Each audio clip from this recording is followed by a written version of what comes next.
నేను ఈ మధ్యన స్టూడెంట్స్‌లో చాలా గొప్ప ట్రెండ్ గమనిస్తాను. గొప్ప అని నెగెటివ్‌గా అనను యాక్చువల్‌గా. ఒక అంటే ఇంతకన్నా నీచమైన ట్రెండ్ లేదన్నంత ట్రెండ్ ఒకటి గమనిస్తున్నాను నేను. నాకు చాలా అసహ్యం వేస్తోంది స్టూడెంట్స్ పట్ల. Sorry to say this. ఏమిటా ట్రెండ్ అంటే స్కూలు వాళ్ళు ఎవరైనా ప్రాజెక్ట్ రిపోర్ట్ ఇచ్చారనుకుందాం. రాయాలా? ప్రాజెక్ట్ రిపోర్ట్ కూడా రాయాలా? అని యాక్చువల్‌గాను.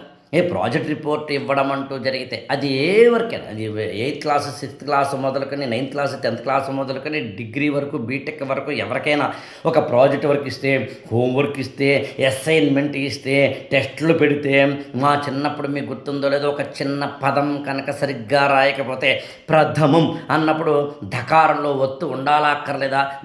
దావతులో మళ్ళీ బొడ్లో చుక్క ఉండాలా అక్కర్లేదా అనే దాని విషయంలో కనుక నేను తప్పు చేస్తే ఆ బొడ్లో చుక్క లేకుండా ధకారం రాస్తే ఆ తప్పు చేసినందుకు 20 సార్లు, 30 సార్లు, 40 సార్లు మా చేత రాయించేవారు. అందుకని ఖచ్చితంగా వాళ్ళెవరో గొప్పవాళ్ళు, ఇప్పుడు వాళ్ళు వీళ్ళు గత కాలము మేలు వచ్చు కాలము కంటే అని చెప్పి పడికట్టు పదాలేమీ చెప్పడం లేదు. నేను మా ఊర్లో మా రోజుల్లో ఏం జరిగిందంటే మేము చాలా గొప్పవాళ్ళం అని చెప్పి నేనేమి అంత గతానుగతికంగాను నోస్టాల్జిక్గా ఉండే పర్సనాలిటీ కాదు. What I want to convey, hard work చేయడంలో భాగంగా అసైన్మెంట్లు కానీ, టెస్టులు కానీ, ప్రాజెక్టులు కానీ స్కూల్లో ఇచ్చినప్పుడు పేరెంట్స్ దయచేసి దాన్ని తక్కువ చేసి మాట్లాడకండి. సిబ్లింగ్స్ దాన్ని తక్కువ చేసి మాట్లాడకండి. వీడెవడు రాయడం మొదలు పెడతాడు, వాళ్ళ అన్నయ్య వస్తాడు, ఏం రాస్తున్నావురా అంటాడు యాక్చువల్గా, లేదా వాళ్ళ అక్క వస్తుంది, ఏం రాస్తున్నావురా అంటాడు యాక్చువల్గా, నేను అసైన్మెంట్ రాసుకుంటున్నాను అన్నయ్య అంటాడు యాక్చువల్గా. అసైన్మెంట్ వేస్ట్, ఇవాళ ఆర్టిఫిషియల్ ఇంటెలిజెన్స్ వచ్చిన రోజుల్లో కూడా అసైన్మెంట్ రాస్తారా? నీకేం తెలుసు? పెన్నుతో పట్టుకుని పేపర్ మీద రాయడం మొదలు పెడితే కేవలం రాత మాత్రమే కాదు, నీ తల రాతను కూడా మారుస్తుంది. బ్రెయిన్లో న్యూరాన్స్ యాక్టివేట్ అవుతాయి. నీకు తెలుసున ఆ విషయం?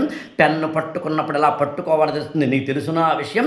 ఎన్ని రకాలుగా ఎక్సెల్ షీట్లో, పీడిఎఫ్లో, లేకపోతే కనుక వర్డ్ డాక్యుమెంట్స్ చాట్ జీపీటీలో వచ్చిన పెన్ను గొప్పతనము, చేతి రాతతో ఉన్న గొప్పతనము, చేతి వేళ్లతోటి ఈ పెన్సిల్ను పెన్నును పట్టుకుని రాస్తున్న గొప్పతనం ఎంత అంతా కాదు.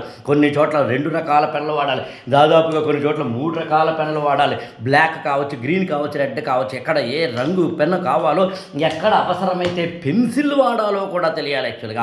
అందుకని ఒక స్టూడెంట్కి స్కూళ్ళల్లో కనుక ప్రాజెక్ట్ రిపోర్ట్ కానీ మరొకటి కానీ ఇస్తే, ఇళ్లల్లో కనుక దాన్ని తక్కువ చేసి చూస్తే ఈ దేశానికి ద్రోహం అని మాత్రం చెప్పగలను. ఆ స్టూడెంట్ని నాశనం చేస్తున్నాం, ఆ కుటుంబాన్ని నాశనం చేస్తున్నాం, ఆ స్కూళ్ళని నాశనం చేస్తున్నాం, ఆ విద్యా వ్యవస్థను నాశనం చేస్తున్నాం. మార్కుల కోసం ఏది పడితే అది, ఎలా పడితే అలా మాట్లాడడం, మార్కులు వస్తే చాలనుకోవడం అనే పనికి మాలిన తల్లిదండ్రులు ఉన్న ఈ రోజుల్లో బాధేస్తోంది.